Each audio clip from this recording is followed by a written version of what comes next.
The sun was already sinking low over the city skyline when Marcus wiped the grease from his hands and leaned against the battered hood of a luxury car. The shop smelled of motor oil, hot metal, and long hours. For most, the garage was just a place of work. For Marcus, it was more than that. It was the battlefield, where he fought to carve out dignity in a world that rarely handed it to men like him. A black mechanic, known for his steady hands and sharp mind, Marcus had earned respect in the neighborhood. But outside these walls, that respect was not always given freely. On that particular day, the metallic growl of a high-end European engine announced her arrival before she even stepped inside. Cassandra Moore, a name that carried weight in the city's financial district. She was the CEO of a growing tech empire, a woman admired for her sharpness and feared for her ruthlessness. People whispered her name in boardrooms, but Marcus knew her only through glimpses in the news and stories told by clients who marveled at her success. When her black luxury sedan rolled into his garage, heads turned. Cassandra Moore was not the type of person who usually came down to places like this. She stepped out of the car in sharp heels, a tailored suit wrapping her tall frame, every detail of her appearance calculated to project power. Her eyes scanned the room, lingering briefly on Marcus before she spoke. "The engine's been making a noise," she said casually, as though addressing a servant. "You think you can handle it?" There was something in her tone, something biting beneath the surface. Marcus had heard it before, the doubt, the subtle dismissal. He nodded with calm professionalism. "Bring me the keys. I'll take a look." But Cassandra wasn't finished. She tilted her head, a smirk tugging at her lips. Then, with the kind of cutting arrogance that people use when they want to make a spectacle, she said loudly, "Fix this engine, and maybe I'll marry you." Her words drew chuckles from the two junior executives who had followed her in, men who stood behind her like shadows. They laughed as though she had cracked the cleverest joke in the world. Marcus froze for a moment, not because he was flattered, not because he thought she meant it, but because her words carried the weight of mockery dressed as humor. He could feel the sting of it settle in the room like a foul odor. The executives laughed harder, one of them muttering, "Imagine that, mechanic to mansion." Cassandra didn't even bother to look back at Marcus as she turned to take a seat, pulling out her phone to scroll while the laughter still echoed. He had choices in that moment. He could answer back with anger, let the fire inside his chest erupt and scorch the space, or he could walk away, refuse the insult, and save his pride in silence. But Marcus had lived long enough to know that sometimes dignity isn't in the refusal, but in the response. He said nothing. He simply picked up his tools, opened the hood, and bent over the engine. The car was an imported masterpiece of engineering, sleek but delicate, and Marcus could tell immediately that whoever had serviced it before had done a sloppy job. Wires crossed, components left loose, any mechanic could have patched it, but only someone with true patience could restore it. And patience was something Marcus had cultivated like a shield. As his hands moved with steady precision, the garage grew quieter.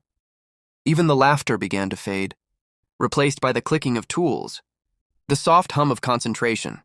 Cassandra glanced up occasionally, surprised perhaps at how quickly he seemed to diagnose the problem. Minutes stretched into hours. Oil stained his fingers, sweat trickled down his forehead, but Marcus never faltered.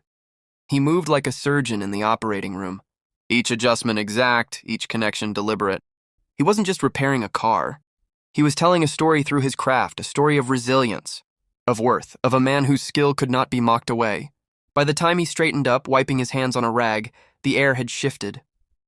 The executives had grown restless, but Cassandra's gaze had changed. Her phone lay forgotten beside her, and in her eyes was a flicker of something unspoken, curiosity, maybe even respect, though she would never admit it out loud. Marcus turned the key in the ignition, and the engine purred to life, smoother than silk. The mechanical growl now transformed into a low, confident hum. He stepped back, nodding once. "It's fixed," he said simply. The room was silent. Cassandra's smirk had vanished. She rose slowly, walking toward the car, her heels clicking against the concrete floor. She ran a hand along the sleek black hood as if searching for proof that the miracle was real. When the engine held steady, flawless, she looked at Marcus again. Something in his eyes made her falter. The calm, unbroken dignity of a man who had just answered mockery with mastery. For a brief second, the echo of her words seemed to hang between them. Fix this engine and I'll marry you. The joke that had been born of arrogance now felt hollow. Her executives shifted uncomfortably, unsure whether to laugh again or stay silent. Marcus didn't give them the chance. He handed Cassandra the keys and said in a voice steady but firm, "You owe me for the work. That's all." He didn't ask for more. He didn't reach for validation. He didn't remind her of the insult. He simply stood in his own pride, his worth evident in the work he had done. That was his answer, not anger, not revenge, but the quiet power of a man who knew that dignity cannot be bought, mocked, or taken away. But the story didn't end there. Because for Cassandra, something about that moment lingered long after she drove away. The laughter of her executives sounded different. In her ears now, less like camaraderie, more like cruelty. And for Marcus, that evening became more than just another job. It became a turning point. A reminder that sometimes the greatest victories come not from what you say, but from what you prove. As the garage lights flickered against the darkening sky, Marcus packed away his tools with deliberate care. He didn't smile. He didn't celebrate. But inside, he carried something that no one in that room could deny. Proof of his skill. Proof of his dignity. Proof that even when mocked, he could rise higher. And for a man like Marcus, that proof was worth more than any hollow promise of marriage, more than any fleeting applause. It was his name, his pride, his truth, and truth once shown cannot be erased. Cassandra drove away that night in silence, the city lights reflecting in the polished glass of her sedan. She had always been in control, always the sharpest voice in the room, the one who never second-guessed herself. But as the engine hummed with newfound perfection, she realized she had underestimated someone. She had mocked him, made a spectacle of his craft, and yet he had answered with nothing but quiet excellence. For the first time in years, Cassandra felt the sting of her own arrogance. The memory of Marcus's calm eyes haunted her in the days that followed. At meetings, when her team scrambled to impress her with polished presentations, she found herself distracted. At dinners with other CEOs, she barely heard their conversations. She remembered how her words had dripped with superiority, how easily her executives had laughed at his expense, and how swiftly Marcus had dismantled all of it, not with anger, but with dignity. Meanwhile, Marcus returned to his rhythm at the garage. He didn't waste time replaying the moment, though deep down, the encounter had carved a mark. It wasn't just the insult. It was the reminder of how easily some people dismissed him because of who he was, because of the grease on his hands and the color of his skin. Yet he carried himself as he always had, steady, unshaken, rooted in a quiet pride that came not from titles or wealth, but from knowing his worth. The neighborhood respected Marcus. Mothers waved when they passed his shop. Fathers nodded when they dropped by for advice about their own cars. Young boys lingered at the doorway, fascinated by the way his hands transformed broken things into working machines. To them, Marcus wasn't just a mechanic. He was proof that mastery mattered, that integrity could not be mocked away. 1 week later, Cassandra returned. The same car, the same commanding presence, but this time, there was no smirk. She stepped out in the evening light, her usual confidence tempered by something else, humility, though she struggled to show it. "I came back because—" She hesitated, unused to searching for words. "Because I wanted to thank you." Marcus didn't stop working. He tightened a bolt on the undercarriage of a truck and answered without looking up. "You already paid." "That's not what I mean," Cassandra said quickly. "I mean, I was out of line."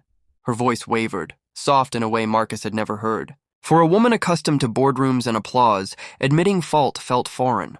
Finally, Marcus straightened, his hands streaked with oil, his eyes steady on hers. "You said what you said," he replied. "I fixed your car.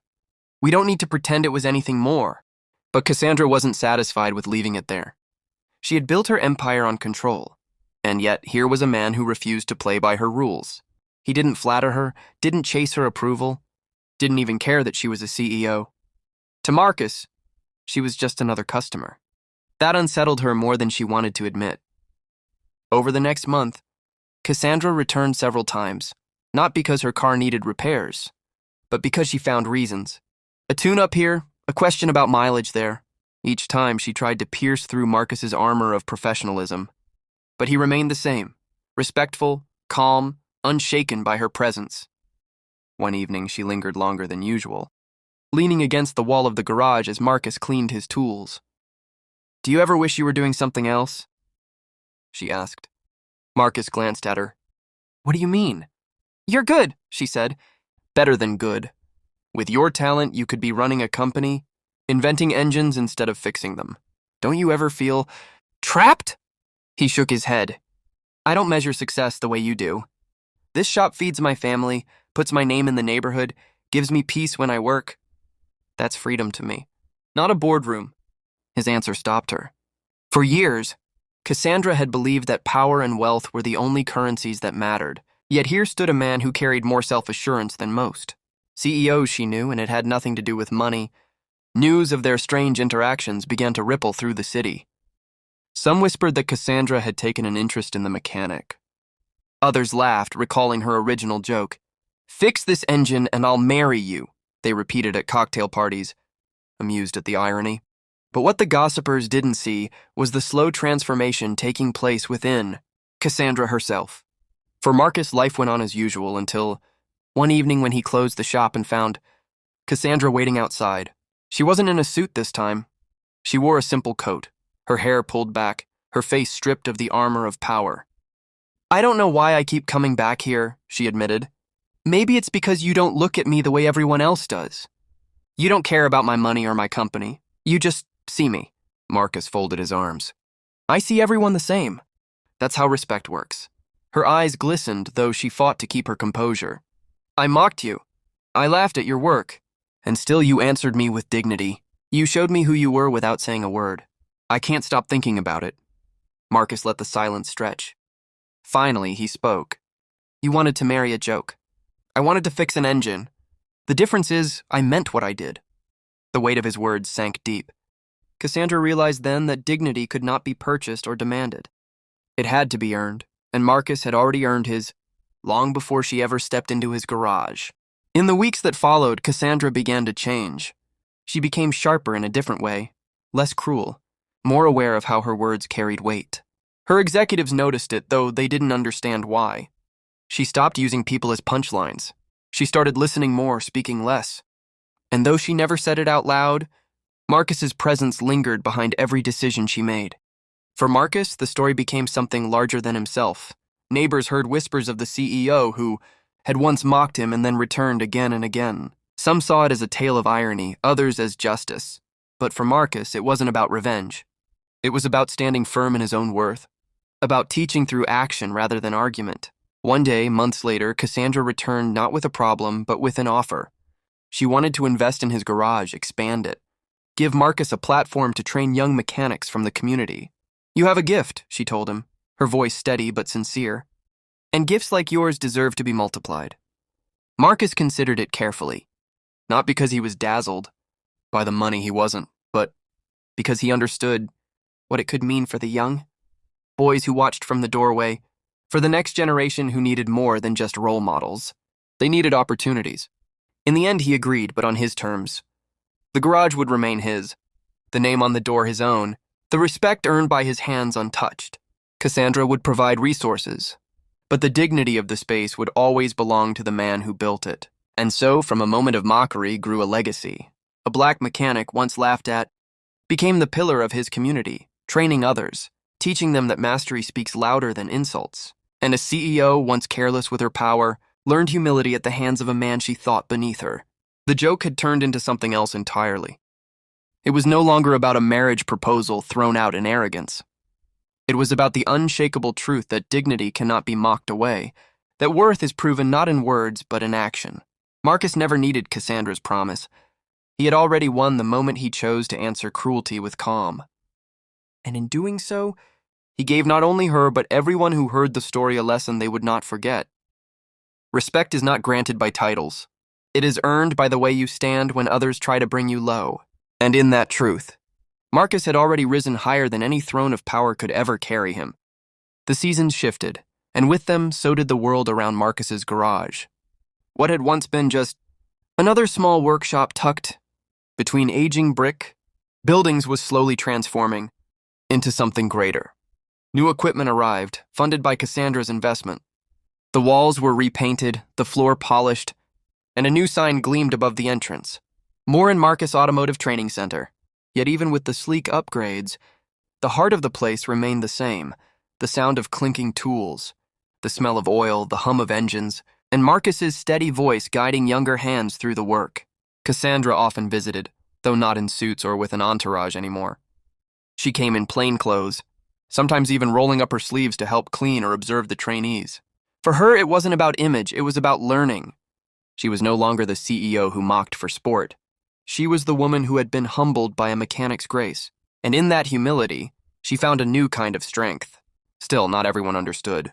At one of her company's board meetings, whispers grew louder. Executives questioned her attachment to the garage. "It's a distraction," one said. "You're pouring resources into a side project that doesn't align with shareholder goals." Cassandra silenced them with a single sentence. "This is not a side project. It's leadership." But while she defended the project in her world of glass towers and investors, Marcus defended it on the ground. He trained boys who had never held a wrench, young men written off by schools and employers, men who looked at their skin and saw barriers rather than bridges. Under his guidance, they learned discipline, patience, and pride in craft. Each engine they repaired became more than machinery. It became proof of their worth. One boy in particular, Jamal, stood out. 17, restless, quick-tempered, Jamal had nearly given up on himself. His teachers called him a troublemaker. His neighbors saw him as another statistic in the making. But Marcus saw something else. The same fire he once carried when the world doubted him. "Slow down," Marcus told him one evening, as Jamal tried to force a bolt loose with reckless strength. "This work isn't about power. It's about precision. If you rush, you break what you're trying to fix." Jamal grumbled but listened. Over time, his hands grew steadier, his patience deeper. He began to see engines not as machines, but as puzzles he could master. And in mastering them, he began to master himself. Cassandra noticed the change. "He reminds me of you," she said quietly one evening as she and Marcus watched Jamal work. Marcus shook his head. "He reminds me of what happens when someone believes in you." That's what he needed. That's what we all need. But the outside world is never far away. News reporters eventually caught wind of the unlikely partnership between the wealthy tech CEO and the black mechanic she once mocked. Some framed it as a redemption story for Cassandra. Others painted it as charity for Marcus. Neither narrative felt true to him. So when a journalist asked Marcus, "Do you feel grateful for what she's given you?" he answered plainly, "I don't feel grateful. I feel equal. She didn't give me dignity. I already had it. She gave me resources. That's different." His words spread across social media, striking a chord far beyond the city.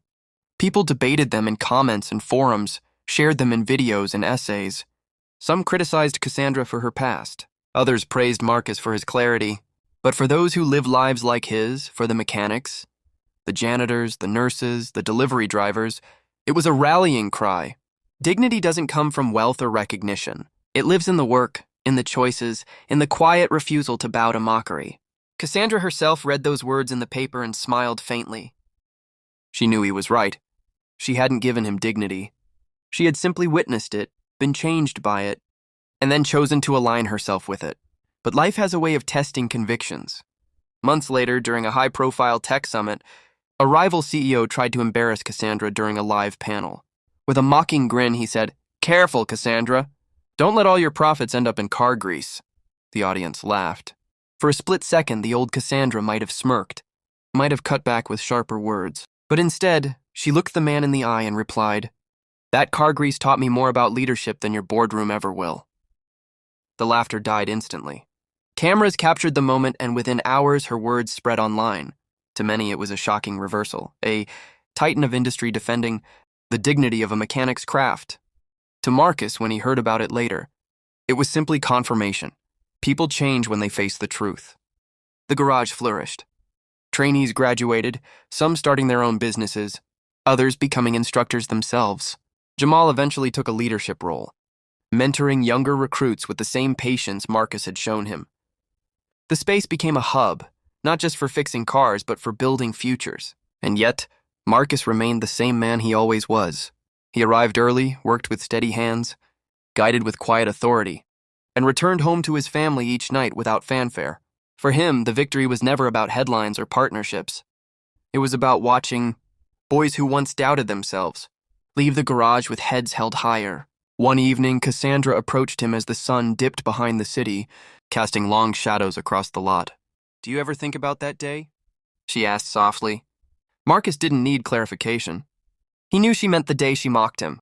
Time passed, and what began as a story of insult and redemption grew into something much larger.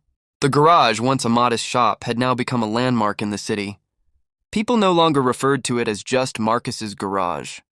They called it the center, a place where broken machines were mended, but, more importantly, where broken spirits found direction. Every wall inside carried stories. Pictures of graduating trainees lined one side, each face a testament to resilience. Some went on to open their own shops. Others entered engineering programs, inspired to design the very engines they once repaired.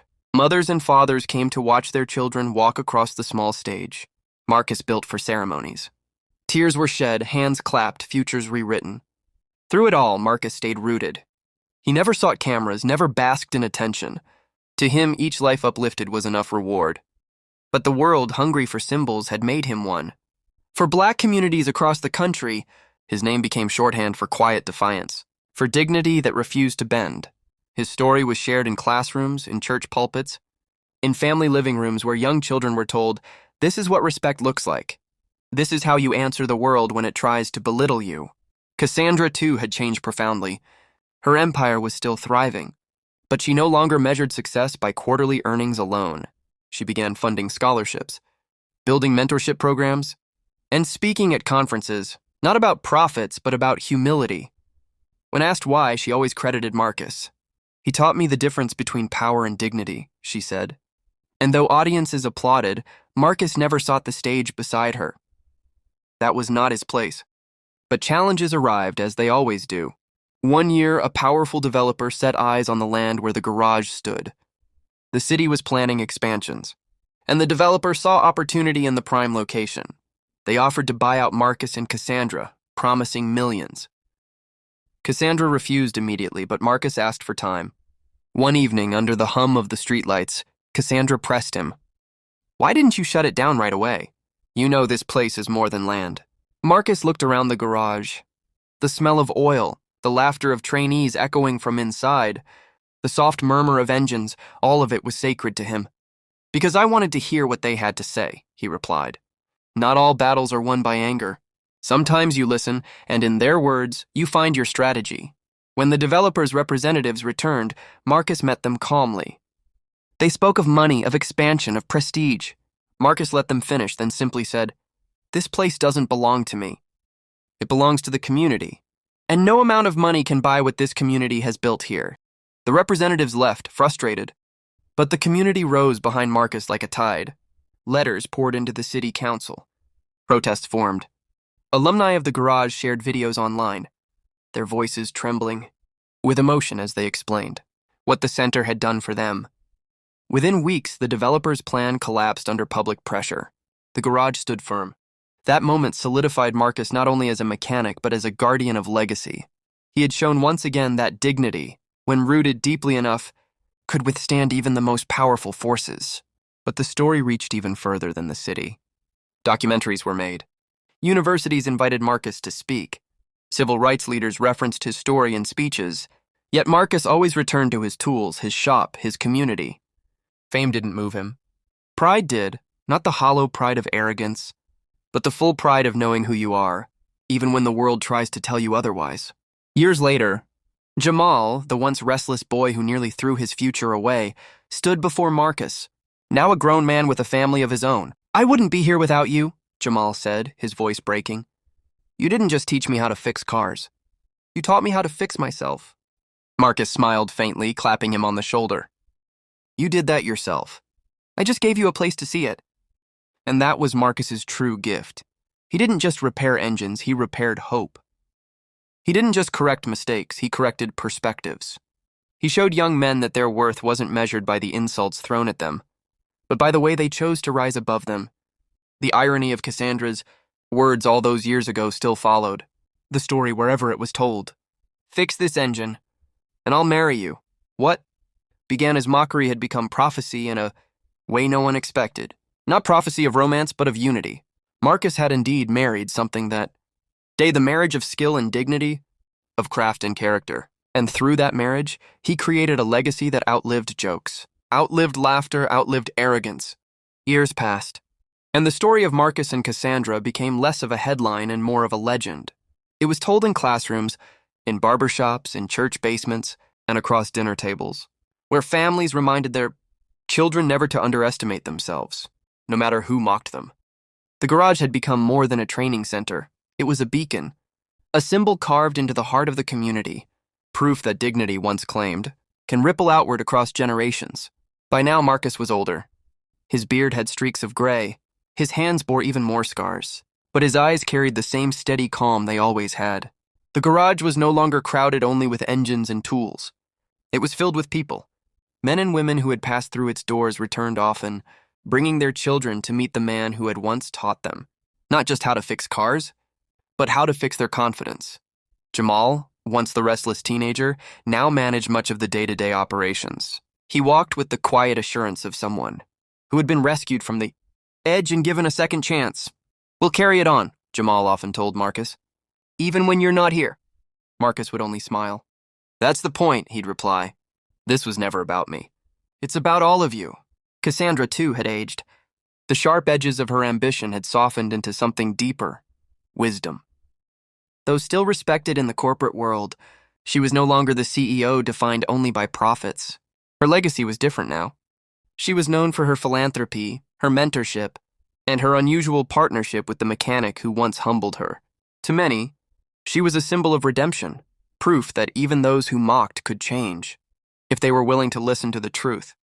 One autumn evening, Cassandra and Marcus sat outside the garage, watching the sunset paint the sky in deep orange and violet. Children played nearby, their laughter floating through the air. The sound of an engine revved inside. Where new trainees practiced under Jamal's watchful eye, Cassandra broke the silence. "Do you ever think about what would have happened if you hadn't fixed my car that night?" Marcus chuckled. "It was never about the car. You thought you were testing me, but I wasn't proving anything to you. I was proving something to myself. That no insult could strip me of who I am." She nodded slowly, her eyes reflecting the fading light. "You turned my cruelty into a lesson, and that lesson built all of this." But Marcus shook his head. "No, the lesson built itself. I just did what I always do, my work. The real change came when you decided to see me as more than what you first thought. That was your choice." Their conversation drifted into silence, each of them lost in the memory of how it all began. What once was a cruel joke had transformed into a bond neither of them could have imagined. Not a bond of marriage, as her words once mocked, but a bond of respect, growth, and legacy. As the years rolled forward, Marcus became more than a mentor. He became a symbol of how to carry dignity in the face of disrespect. Communities across the nation invited him to speak, though he always resisted the spotlight. He believed the true work was not in speeches, but in practice, hands-on tools, patience in teaching, and faith in the potential of others. But one year, when Marcus could no longer travel as he once had, Jamal stepped into the role. He told Marcus his story everywhere he went, speaking with conviction. They laughed at him once. They mocked his hands, his work, his worth. But he answered not with anger, not with revenge, but with excellence. And through that, he taught us all what true dignity looks like. The younger generation listened. They repeated those words, carried them into their own lives. Some went into trades, others into business, education, or art. But wherever they went, they carried Marcus's lesson. You cannot erase worth with mockery, nor buy it with power. Worth lives within, unshaken. Toward the end of his life, Marcus often sat quietly at the edge of the garage, watching the new generation at work. Engines hummed, laughter echoed, tools clinked against metal. It was the same sound that had always been his anchor. But now it was multiplied. His craft had outlived him. One evening, Cassandra visited again. Her hair had turned silver, her steps slower, but her eyes remained sharp. She sat beside Marcus, and together they watched Jamal guide a group of trainees. "You were right," she said softly. "It was never about the car. It was about the moment. The way you held your ground without saying much at all." Marcus smiled faintly. "Sometimes silence speaks louder than words." Cassandra looked at him for a long moment, then whispered, "You gave me dignity too. I thought I had power, but you showed me the truth. I'll never forget that." Marcus's gaze lingered on the young people working in the garage. "Then let's make sure they never forget it either." And they didn't. When Marcus eventually passed, the community gathered in numbers so great the streets overflowed. Neighbors, trainees, leaders, even strangers who had only ever heard his story came to honor him. Cassandra stood among them, no longer the CEO on a pedestal, but a woman humbled, mourning a friend who had changed her life. Jamal spoke at the service, his voice strong though his eyes brimmed with tears. He taught us to hold our dignity like an unbreakable shield. He showed us that mastery is more powerful than mockery, and he left us a legacy that will never die. The garage continued, alive with the hum of engines and the spirit of Marcus's teachings. The story of the mechanic and the CEO became a parable, told not as gossip but as truth. It wasn't about humiliation or romance, it was about resilience, transformation, and the unshakable pride of a man who refused to be diminished. And in the end, the echo of her words, "Fix this engine, and I'll marry you," no longer carried the sting of cruelty. Instead, they carried the weight of irony turned into destiny. Because Marcus had indeed married something far greater. He married his purpose, his craft, his community, and in doing so, he gave them all a legacy that outlasted his lifetime. For long after the laughter faded, long after the engines he fixed stopped running, Marcus's lesson lived on. True power is not in mocking others. True power is standing in your dignity so firmly that the world itself must adjust. And that, above all, was the life Marcus lived. Time has a way of turning ordinary lives into extraordinary legends. After Marcus's passing, the garage stood not just as a workplace, but as a living monument. Its walls bore photographs, black and white images of Marcus teaching apprentices, candid shots of Cassandra laughing with him in later years, and the proud faces of young men and women who had walked through those doors. Tools in hand, dreams in heart. The story of Marcus and Cassandra spread far beyond their city. Journalists, filmmakers, and authors came knocking, wanting to capture the tale of the mechanic who turned mockery into a movement. Some embellished the details, others focused on the sensational headline, "Fix this engine and I'll marry you." But for those who had truly known Marcus, the real story was far more powerful. It wasn't about humiliation or romance, but about the quiet force of dignity and the ripple effect of one man's refusal to bow to disrespect. Jamal, now carrying the mantle of leadership, was determined to protect the truth. He founded the Marcus Carter Foundation, dedicated to teaching technical trades to underprivileged youth. Its slogan echoed Marcus's lifelong philosophy, mastery over mockery. The foundation expanded quickly, drawing support from across the country. Cassandra, who lived long enough to see its rise, donated generously and spoke at its inaugural event. Her voice trembled as she said, "I once mocked a man whose worth I could not comprehend. That man turned my cruelty into a lesson that changed me forever. Today we honor him not with pity, but with pride, because Marcus showed us all that dignity is not granted by others. It is claimed by oneself." The audience rose to their feet, not just in applause, but in acknowledgement of a truth they could feel in their bones. As the years rolled forward, Marcus's name became woven into cultural memory. Schools told his story in history lessons about resilience and race. Churches quoted him in sermons about humility and strength. Families reminded their children, "Don't ever let someone's laughter define you. Remember Marcus Carter." One day, decades after Marcus's passing, a young girl named Aliyah walked into the garage. She was no more than 12, her braids tied back, her eyes sharp with curiosity. She had heard the story in school and wanted to see the place where it happened. Jamal, older now, welcomed her warmly. "What brings you here, young one?" he asked. "I want to learn," she said boldly. "They told me he fixed engines. I want to do that too." Jamal's eyes softened. He placed a wrench in her hand. "Then you've already started. Every person who picks up a tool here continues his story." As Aliyah grew, she became one of the garage's brightest stars. She studied not only the mechanics of engines, but the mechanics of dignity, the unspoken lesson Marcus had left behind.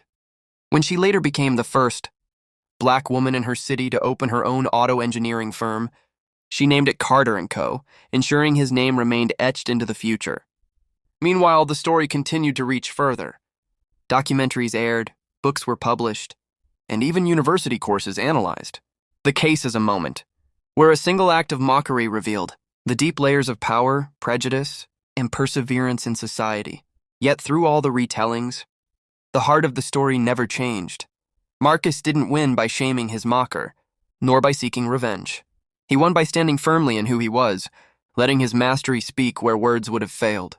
Generations later, children who had never met him recited his mantra, mastery over mockery. It appeared on murals across city walls, on graduation banners, even on t-shirts worn by teenagers, who may not have known the full story but carried its spirit anyway. And what of Cassandra? Her final years were marked not by corporate triumphs, but by her commitment to uplifting others. She lived long enough to witness how Marcus's legacy outshone even her own career. She spoke often of him, not with shame, but with gratitude.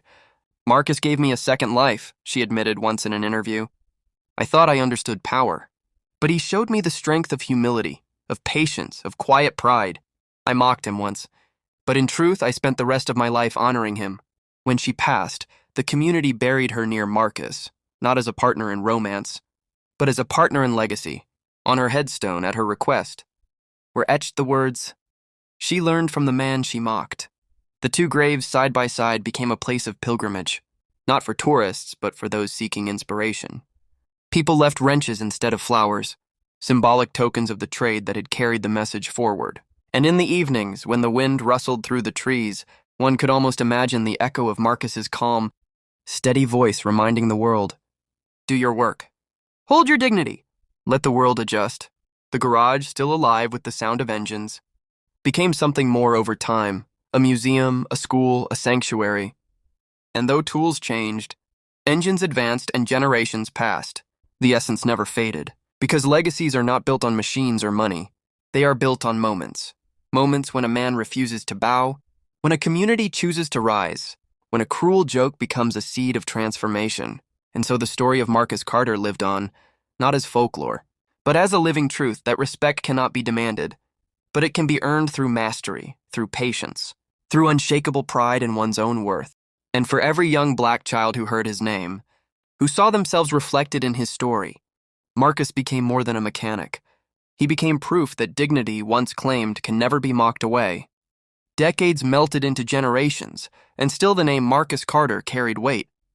His story no longer belonged only to a single garage, a single city, or even a single community. It had become part of the fabric of Black history, told alongside the great narratives of struggle and triumph. Schools taught about him not in passing, but as a symbol of dignity reclaimed. Writers and artists painted him into murals, songs, and poems, each interpretation a reminder that his legacy was not about the engines he fixed, but about the spirits he uplifted. By the turn of a new century, the Marcus Carter Foundation had spread across the nation, then across continents. What started as a garage for second chances evolved into a global network of technical schools, mentorship programs, and youth initiatives. Students in Africa, the Caribbean, and Europe recited his mantra, mastery over mockery, as they picked up tools and laptops, building futures with the same resilience he had once embodied. In one school in Ghana, a teacher explained his story to a classroom of eager children. Marcus Carter was a mechanic, she said, but more than that, he was proof. Proof that no insult, no prejudice, no laughter aimed at your worth can take away what you know you are.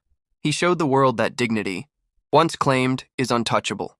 The children repeated his name as though it were both history and prophecy, carrying it home to parents who smiled with recognition. Meanwhile, in America, the garage where it all began had been preserved as a national heritage site. It was no longer only a workplace, but a living museum. Tour guides walked visitors through its halls, showing them Marcus's old workbench, his tools carefully displayed.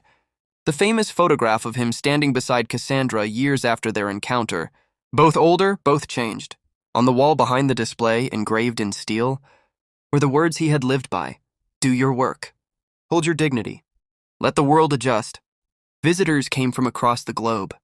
Some entered with curiosity, others with reverence, but all left with the same impression, that this was not simply the story of a man fixing a car, it was the story of humanity reclaiming respect. Generations later, Marcus's great-grandchildren stood in that same garage, tears in their eyes as they traced his name on the plaques and listened to strangers repeat his story with awe. For them, it was family. For the world, it was inspiration. And Cassandra's legacy? She, too, became a figure of study, not as a villain frozen in one moment of cruelty, but as a woman who transformed, who chose humility over pride. Professors often pointed to her as proof that change is possible, even for those who begin in arrogance. Her words, once sharp with mockery, had in the end given birth to transformation. Not because she was right, but because Marcus had stood firm in who he was. The two names, Marcus Carter and Cassandra Blake, were forever linked, not as mocker and mocked, but as the unlikely pair who, together, shaped a movement neither of them could have imagined. Centuries after their deaths, their story still appeared in textbooks, plays, films, and digital archives. Technology changed, cultures evolved, but the message remained evergreen. Respect is not granted from the outside. It is carried from within. One late evening, long into the future, a young boy stood before Marcus's grave. The world around him was vastly different. Cars flew silently overhead. Machines ran on new sources of power, but the lessons of dignity had not faded. He placed a single wrench at the headstone, a ritual now carried out by visitors from all walks of life. The boy whispered softly, "They said you fixed an engine to prove a point, but I think what you really fixed was us." The wind stirred through the trees, carrying with it an echo of generations past. It was as though Marcus's voice still lingered, steady and calm, reminding all who listened. Worth is not in their laughter. Worth is in your hands, in your work, in your heart. And so the story ended, not in silence, but in continuation. A mechanic had once been mocked. He had answered not with rage nor with surrender, but with mastery. That mastery had outlived him, carried through generations, transformed into movements and finally into legend. For long after engines ceased to run and buildings turned to dust, Marcus Carter's truth remained. Dignity is eternal.